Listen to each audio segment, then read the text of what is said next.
Banser Ansor itu dibuat untuk membackup ulama yang menegakkan amar ma'ruf nahi mungkar. Hati-hati kalau ada ketuanya kamu ngajari kamu untuk benci kepada orang, keliru atau tidak sesuai dengan tujuannya untuk membackup ulama yang amar ma'ruf nahi mungkar. Jangan mau nurut.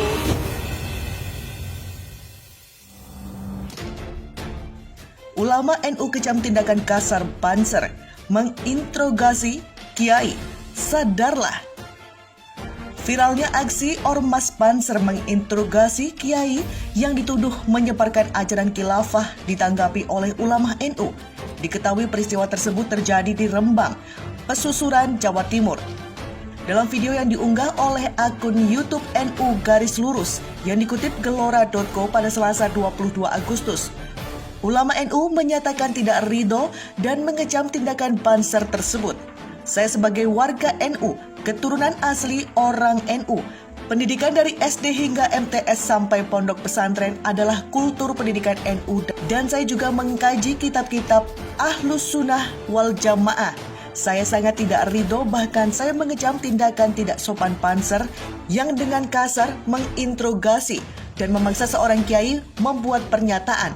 Padahal kiai tersebut belum diadili, belum disidang dan belum ditetapkan status hukumnya, ungkapnya. Ia menghimbau umat Islam Indonesia untuk menjaga kerukunan umat beragama. Sadarlah wahai umat Islam, kerukunan umat beragama kita sedang dikoyak-koyak. Karena kekuatan Islam di Indonesia adalah kekuatan yang sangat dominan untuk keutuhan NKRI, terangnya. Ia juga mengingatkan Ormas Banser untuk menjaga perilaku dan tidak merusak citra para ulama.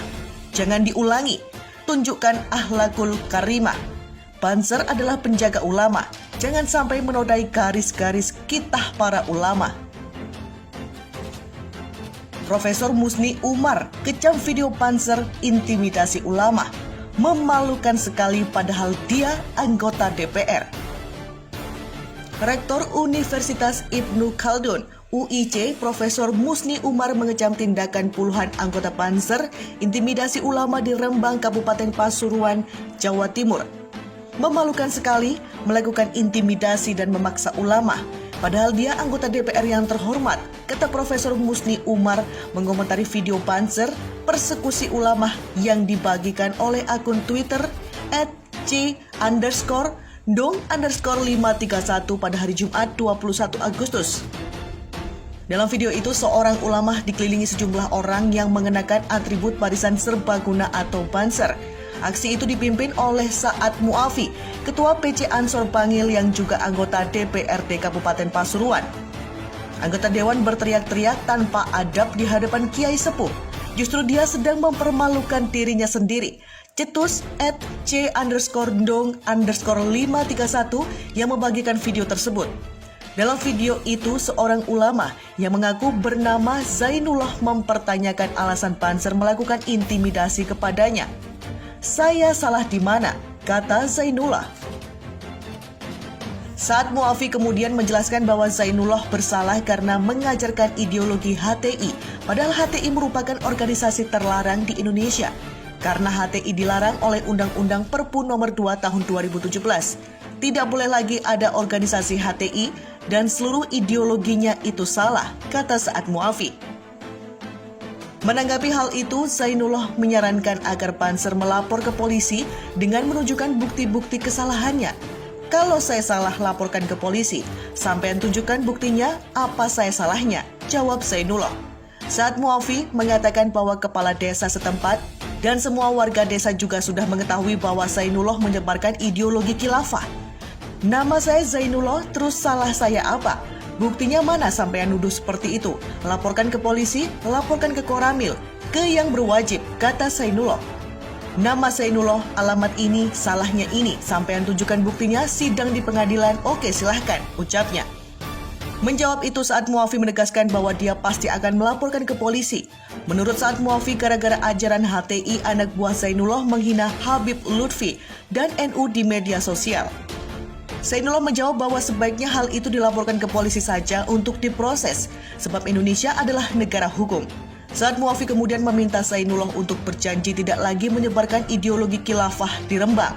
Namun lagi-lagi Zainullah meminta agar masalah tersebut dilaporkan ke polisi dengan menunjukkan bukti-buktinya. Sampean laporkan saja saya, salah apa? Kalau saya salah laporkan saya, sampean anggota DPR, tutur Zainullah. Saya di sini bukan atas nama anggota DPR, saya di sini atas nama Ketua Ansor. Dan saya berkewajiban mengamankan wilayah saya dari ajaran khilafah, kata Saad Muafi dengan suara keras. Berikut ini video banser intimidasi ulama di Rembang, Pasuruan, Jawa Timur. Tokoh Papua, HTI sudah bubar diributin, yang nyata mau ubah Pancasila kok banser tidak ngamuk. Tokoh Papua Chris Wamea merasa aneh dengan tindakan puluhan anggota Banser mengintimidasi ulama di Rembang, Kabupaten Pasuruan, Jawa Timur. Organisasi HTI, Hizbut Tahrir Indonesia, yang sudah dibubarkan masih dipersoalkan oleh Banser. Sementara wacana pemerasan Pancasila menjadi Ekasila tidak diributkan. Padahal selama ini Ormas Banser sering berkoar menjaga NKRI dan Pancasila. HTI yang sudah dibubarkan diributin, sementara yang nyata-nyata mau robah Pancasila sah 18 Agustus 1945 menjadi Ekasila dan Trisila versi 1 Juni 1945, Banser tidak ngamuk. Aneh-aneh saja, tweet Chris Wamea di akun Twitternya, @ChrisWamea, dikutip Gelora.co pada 22 Agustus. Di video ini terlihat ada 2 polisi di TKP. Polisi tersebut tidak interogasi Pak Kiai, tapi Banser yang interogasi Pak Kiai. HTI yang sudah dibubarkan diributin, sementara yang nyata-nyata mau robah Pancasila sah 18 Agustus 1945 menjadi Ekasila dan Trisila versi 1 Juni 1945. Banser tidak ngamuk. Aneh-aneh saja. Pik twitter.com @ChrisWamea. Dalam sebuah video viral, seorang ulama dikelilingi sejumlah orang yang mengenakan atribut barisan serbaguna atau Banser. Aksi itu dipimpin oleh Saad Muafi, Ketua PJ Ansor Bangil yang juga anggota DPRD Kabupaten Pasuruan.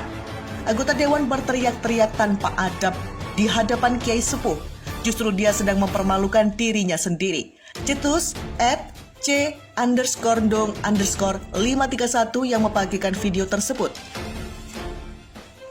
Viral Kiai dituduh HTI dibentak Banser. Menak beri apresiasi. Ini tentu contoh yang baik. Sebuah video viral di media sosial menunjukkan cuplikan beberapa anggota Banser mendatangi seorang pria yang berpenampilan seperti Kiai. Pria itu dituduh mengajarkan khilafah dan menganut organisasi Hizbut Tahrir Indonesia atau HTI yang berada di Rembang, Pasuruan, Jawa Timur. Dalam video berdurasi 2 menit 19 detik ini, terlihat seorang anggota Banser memaki-maki Kiai tersebut. Dengan nada tinggi, anggota Banser tersebut mengatakan aktivitas tersebut melanggar Perpu dan meresahkan masyarakat. Sedangkan Kiai menjawab dengan tenang perihal dibubarkannya HTI. Menurutnya HTI dibubarkan tidak berarti bahwa organisasi itu dilarang. Sang Kiai pun meminta agar anggota Banser itu melaporkannya dan membawa masalah itu ke pengadilan. Menanggapi hal ini, Menteri Agama Fahrul Razi menjelaskan kejadian tersebut adalah upaya klarifikasi dari Banser PJ Ansor Bangil atas dugaan penghinaan terhadap tokoh NU Habib Lutfi. Menurut Fahrul, penghinaan itu diduga dilakukan oleh akun media sosial salah seorang guru yang berada di sebuah yayasan lembaga pendidikan Islam di Rembang. Yayasan tersebut juga diduga menjadi tempat penyebaran ideologi Hizbut Tahrir Indonesia yang keberadaannya sudah dilarang oleh pemerintah. Menurut Menak, jajaran di kantor Kemenak Pasuruan sudah menindaklanjuti laporan masyarakat terkait dugaan penghinaan dan penyebaran ideologi HTI di wilayah itu. Aparat kami di Kanwil Jatim dan Kan Kemenak Pasuruan telah melakukan koordinasi dengan berbagai pihak terkait untuk menyelesaikan masalah ini sesuai ketentuan, kata Fahrul melalui keterangan yang diterima IDN Times Sabtu 22 Agustus 2020. Dia juga mengapresiasi langkah yang dilakukan oleh Banser PJ Ansor Bangil yang menurutnya adalah langkah untuk menjaga kerukunan dan mengawal komitmen kebangsaan dengan tetap berpegang pada koridor hukum. Ini tentu contoh yang baik kalau ada pelanggaran dan penyimpangan. Memang siokianya diserahkan pada proses hukum yang berlaku. Hindari aksi kekerasan, ujarnya. Dengan adanya kejadian ini, Fahrul mengingatkan agar masyarakat bisa berhati-hati dalam menggunakan media sosial, serta tidak menggunakannya untuk mengumbar kebencian, cacian, apalagi isu keagamaan yang dianggap sensitif. Dia juga mengatakan bahwa tidak ada ruang untuk berkembangnya ideologi apapun yang dimaksudkan sebagai pengganti Pancasila sebagai ideologi negara. Setiap umat beragama harus memiliki komitmen kebangsaan atas dasar Pancasila dan Undang-Undang Dasar 1945 yang telah menjadi kesepakatan bersama. Kesalehan dalam beragama tidak boleh dihadap-hadapkan dengan kesetiaan dalam bernegara, kata dia.